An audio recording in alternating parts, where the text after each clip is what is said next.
All right, let's dive in. We're tackling The Art of the Deal today, Donald Trump's book. Oh, yeah, this one's practically a classic, right? You could say that, published back in '87. Before he was, well, the Trump everyone knows now. Exactly, co-written with Tony Schwartz. It's part memoir, part business advice. Kind of fascinating. It's a real time capsule, isn't it? Seeing his thinking before everything that came later. Our deep dive today, think of it as peeking into Trump's mind back then when he was building his empire. And before all the political stuff, pure deal-making Trump. We'll get into his famous Trump cards, his principles, and some big deals like the Grand Hyatt. But also his personal life. The book talks about his family, influences, even what his week was like in the 80s. Oh, that week in the life section. It's a whirlwind. He's all over the place. Always on the move sounds exhausting. 1 minute, he's buying stock in Holiday Inns, thinking about a takeover, that opportunistic side. Makes you wonder if he ever slept. Then, bam, he's focused on the construction of his pool at Mar-a-Lago, detail-oriented. So which is it, big picture or tiny details? Maybe both. The book makes it seem like he could juggle it all. And then meeting with an ex-NFL guy to talk about reviving the USFL, that's risky. It's a glimpse into his Trump cards in action before he even lays them out. One of the biggest ones is using leverage, make the other side desperate to make the deal. Tilt the power, right. Exactly. He also talks about enhancing your location, even if it's not the best spot. Through promotion, making it seem valuable. Perception is everything, and he was early on that get the word out through the media. Shaping the narrative, positive spin, even back then. And don't forget, fight back if someone's trying to take advantage. It's your ground, right? But also balance that with delivering the goods. Can't just talk big, got to follow through. Makes sense to be successful long term. Now, to understand those philosophies, we got to look at his family, especially his dad, Fred Trump. Big real estate developer himself, the book makes it clear, huge influence. Fred's focus on construction, efficiency, knowing the market, it's all there in Donald's approach. Inherited the blueprint, almost. He mentions his siblings, too. Mary Ann, Fred Jr., Elizabeth, Robert, all different paths. Some in the business, some not. Makes you wonder how their personalities played into that. Definitely. Now, let's get to some of the key deals in the book. Like case studies of the Trump cards in action. The Grand Hyatt's a perfect example. Took this rundown Commodore Hotel, transformed it. Near Grand Central Station, right? Big location. Exactly. Shows his vision, negotiation skills, got good terms from the city, turned it around. Then there's Trump Tower, Fifth Avenue, snagged those Tiffany & Co. air rights. To build higher that iconic atrium, it's an experience, not just a building. Creating buzz, he understood that. And remember the Woolman rink.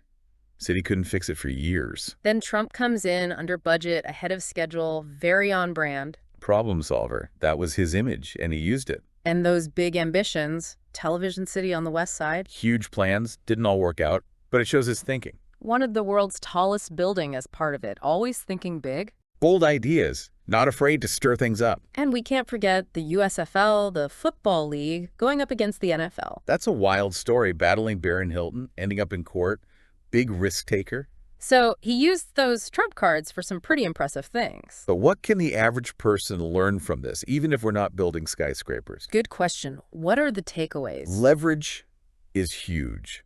Understanding your position, what the other side wants, using that to your advantage. Like in any negotiation, buying a car, getting a raise, even arguing with your neighbor. Right. Never put all your eggs in one basket. And that idea of enhancing your location. You mean it's not just about physical location, right? More than that, highlighting your strengths, making yourself valuable, even if you're starting from behind. Like building your own brand. Exactly. And getting the word out.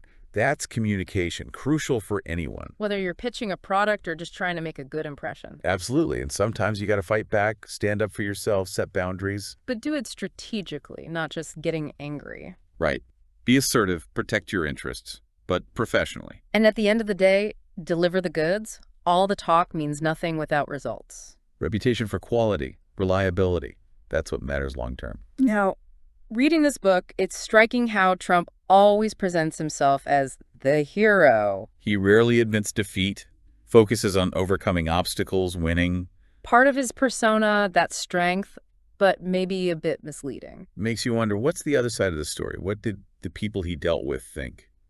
Did they see him as the winner every time? Good question. We only get his perspective here. And he mentions his siblings, but just briefly, I'd love to know more about their relationships. How their paths diverged, even with the same upbringing, almost a family drama happening alongside the business. Did they support his ambitions?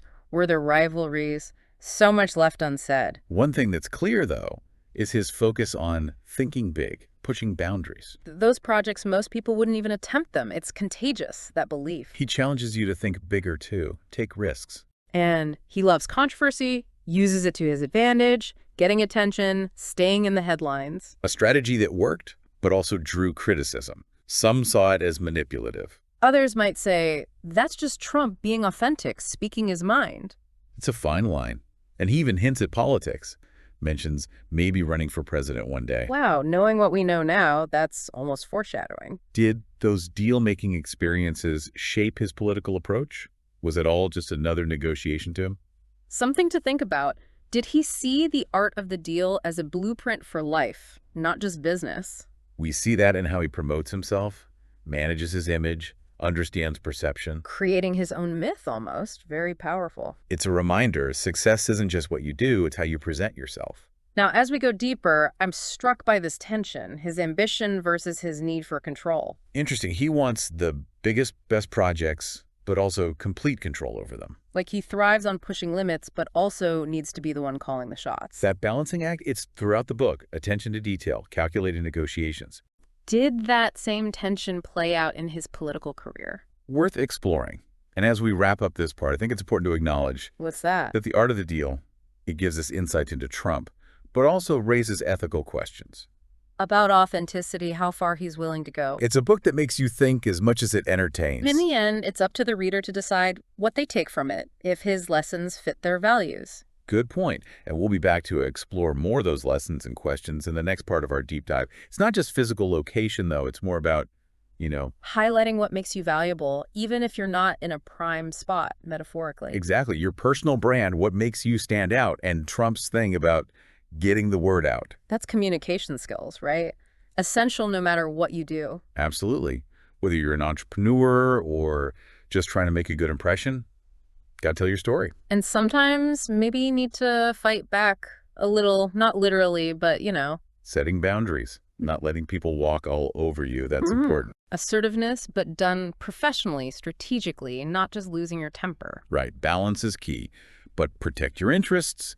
And then it all comes back to delivering the goods. Can't just talk a big game, you have to have the substance to back it up. Exactly. Build that reputation for quality. That's how you win long term. It's interesting, though, in the book, Trump's always the hero of his own story. Rarely admits defeat. It's all about how he overcame obstacles and came out on top. Part of his persona, that image of strength, but is it the whole picture? Makes you wonder, what did the people on the other side of those deals think? Did they see him as the winner every time? We don't really know. It's just his perspective, which is interesting but limited. And he mentions his siblings, but so briefly, I'm curious about those relationships. How they all turned out so different. Same family, but different paths. Were they supportive of his ambitions? Was there competition? The book doesn't really say. Like a whole other story happening in the background. The family dynamics. One thing that's undeniable, though, is his focus on thinking big, aiming high. Those huge projects, most people wouldn't even dream of them, but he just goes for it. It's inspiring in a way, that unwavering self-belief, even if you don't agree with everything he does. He challenges you to think bigger, too. What's your big dream? And he's not afraid of controversy, often seems to use it to his advantage. Publicly, staying in the headlines, good or bad, people were talking about him. Some might say it's calculated, manipulative. Others might say it's authentic. He just doesn't care what people think. It's a fine line, and it's interesting. He even mentions politics in the book, says he might run for president someday. Wow. Knowing what we know now, that's pretty wild. Did those early deal-making experiences shape how he approached politics? Was it all just a negotiation to him? Makes you think, did he see the art of the deal as a guide for life in general? Maybe. We see that in how he presents himself, the importance of image, controlling the narrative. Creating his own legend, almost. Very savvy. It's a good lesson for anyone. Success isn't just about what you do, but how you're perceived. Now, I'm noticing this tension in the book, Trump's ambition versus his need for control. Yeah, interesting point. He wants these massive, impressive projects, but he also wants to be in charge of every detail. Like he gets a thrill from pushing boundaries, but also needs to be the one calling the shots. That balancing act, it shows up everywhere. From his focus on details to his negotiation tactics. I wonder if that same tension was at play in his political career. We might see that later on. Definitely something to consider. And as we wrap up this part of our deep dive, I think it's important to point out What's that? that The Art of the Deal, while it's entertaining and gives us insight into Trump, it also raises some ethical questions. About how far he's willing to go, the tactics he uses, that kind of thing. It's a book that sparks debate, makes you think about your own values. Right. Ultimately, each reader has to decide what they take away from it, what resonates with them. And we'll continue exploring those themes and questions in the next part of our deep dive. You know, one thing that keeps coming up as we're going through The Art of the Deal is how Trump seems to just get people. Yeah, he's got this knack for reading them, understanding what makes them tick. He talks about knowing your market constantly. Whether it's real estate or casinos or even that football league thing, he just seems to know what people want. Like that story about the casino in Atlantic City. Oh yeah, the high rollers. He knew they wanted luxury, so he went all out. The suites, the restaurants. Even a helicopter service who does that. But it worked. He created this buzz, an aura of exclusivity. Tapped into their psychology, gave them what they wanted, or even more than they expected. And that ties back to his leverage principle, always having options. Never putting all your eggs in one basket. He says that a lot. Even if he's focused on one deal, he's always looking for other possibilities. So he's never desperate, always in control. Like a chess player, always thinking a few moves ahead. And of course, the media. Get the word out. He was doing that from the beginning. Master of self-promotion, knew how to shape the narrative. Publicity was key, even back then. Create excitement to attract investors. And controversy. He didn't shy away from it. Kept his name in the headlines, whether it was good or bad press. He even tells this story about planting a fake news story about a buyer for one of his properties. Just to create a sense of demand. Pretty wild. Right. It shows how far he's willing to go, but also how he understands the power of perception. Media manipulation, even back then. And then there's the fight back mentality, standing up for yourself, protecting your interests. He gives that example about threatening to sue a contractor who wasn't delivering. Seems aggressive, but he argues it's necessary. The world's a tough place. You gotta stand your ground. Can't let people walk all over you. But he also balances that with delivering the goods. Talk is cheap. You have to have the quality of the results to back it up. He talks about how even when he's cutting costs, quality is non-negotiable. He wants his projects to be the best, the most impressive, aiming for that wow factor. And he even talks about enjoying the process, the deal-making itself. It's a game to him, a challenge. He gets a thrill out of it. You can feel that passion in the book. He loves the negotiation, the closing the deal. So as we wrap up this deep dive into The Art of the Deal, What are your final thoughts? I think it's more than just a business book. It's a glimpse into the mind of a very complex person. Someone who would go on to become, well, who he is today. It's a story about ambition, about risk, about self-belief, and the pursuit of success. Whether you admire him or not, you can't deny it's a fascinating story. Definitely. And it makes you think, are these just business lessons or something more? We encourage you to think about the trump cards, those principles, how they might apply to your own life. Even if you're not a real estate mogul, there are some universal truths in there. How can you use leverage? How can you enhance your location in a broader sense? How can you get the word out about yourself, your skills, your goals? Those are questions worth asking no matter what path you're on. So thank you for joining us on this journey into the art of the deal. We hope you found it insightful, maybe even challenging. And until next time, keep learning, keep exploring.